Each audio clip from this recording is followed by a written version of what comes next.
होय मीच ज्या ज्योतिराव फुलेंच्या तुम्ही घोषणा आता दिल्या तो मीच आहे.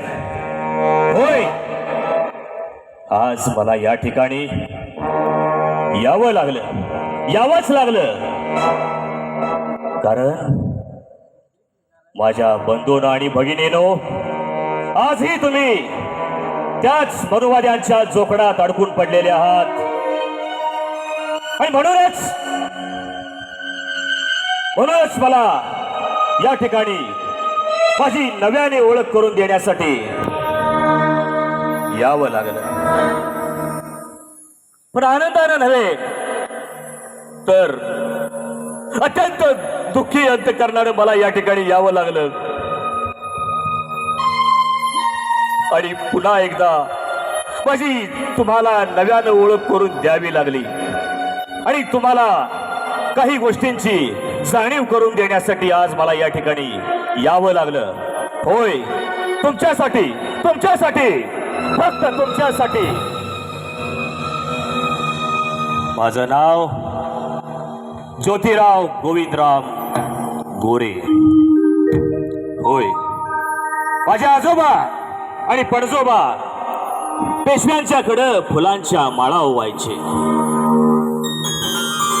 आणि तेव्हापासून आमचं आडनाव गोरेंच्या ऐवजी फुले असं पडलं. माझं शिक्षण इंग्रजी मिशनरी शाळेत झालं आणि म्हणून कोणत्याही प्रकारची जात पात धर्म शूद्र अतिशूद्र अशा कोणत्याही गोष्टी मला ठाऊक नव्हत्या. पण माझ्या आयुष्यात एक असा प्रसंग घडला की ज्यामुळं माझ्या आयुष्याला एक वेगळीच कलाटणी मिळाली, एक वेगळंच वळण माझ्या आयुष्याला लागलं. माझा एक मनुवादी मित्र ज्याच्या निमंत्रणावरून मी त्याच्या लग्नाच्या वरातीला गेलो होतो आणि त्या ठिकाणी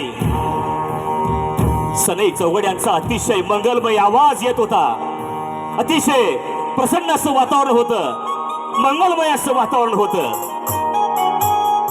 माझा मित्र घोड्यावर बसला होता, मीही त्याच्यासोबत चालत होतो. चारी बाजूला सनई चौघड्यांचा मंगलमय आवाज. सारी सृष्टी आनंदाने न्हावून निघाली होती, मंगलमय वातावरणात भिजून गेली होती.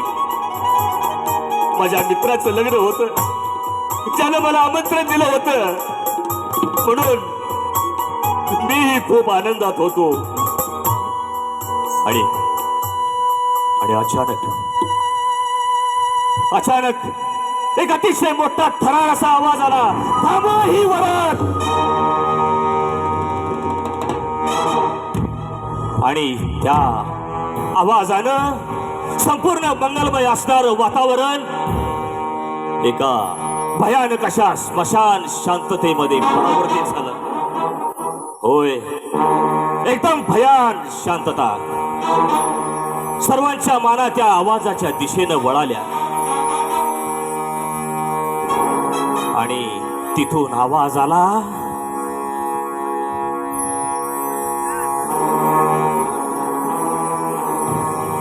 अरे मी म्हणतो ही वरात कोणाची आहे, ब्राह्मणांची की शूद्रांची? आणि कुणीतरी पुढे जाऊन म्हटलं, महान भाऊ ही वरात ब्राह्मणांचीच आहे, शूद्रांची नाही. ब्राह्मणांची? मग या ब्राह्मणांच्या वरातीमध्ये शूद्र गोविंद गोरेच्या मुलाचे काय बरं काम आहे? अरे नी शूद्रा, तुला लाज कशी काही नाही रे वाटत? ब्राह्मणाच्या खांद्याला खांदा लावून चालतोस. या ब्राह्मणांना तू भ्रष्ट केले आहेस. चालता हो इथून. शूद्र आहेस तू, शूद्र आहेस तू, शूद्र शूद्र शूद्र.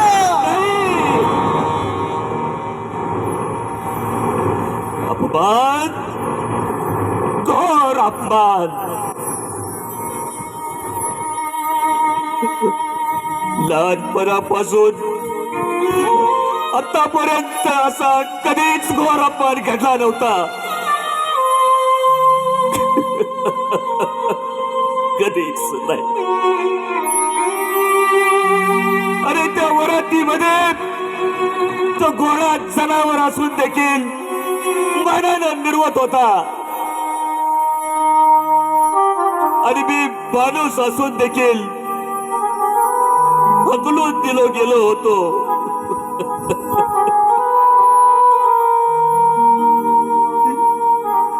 आणि माझ्या समोर दुःखाचा डोंगर कोसळला आणि थाय बघून रडायला लागलो.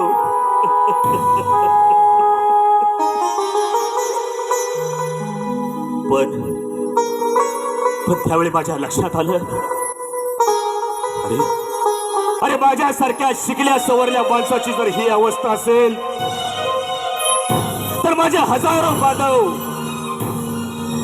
जे या मनोवदांच्या जोखडात अडकून पडले, ज्यांना शूद्र म्हणून हिणवलं जातंय, त्यांची अवस्था काय असेल.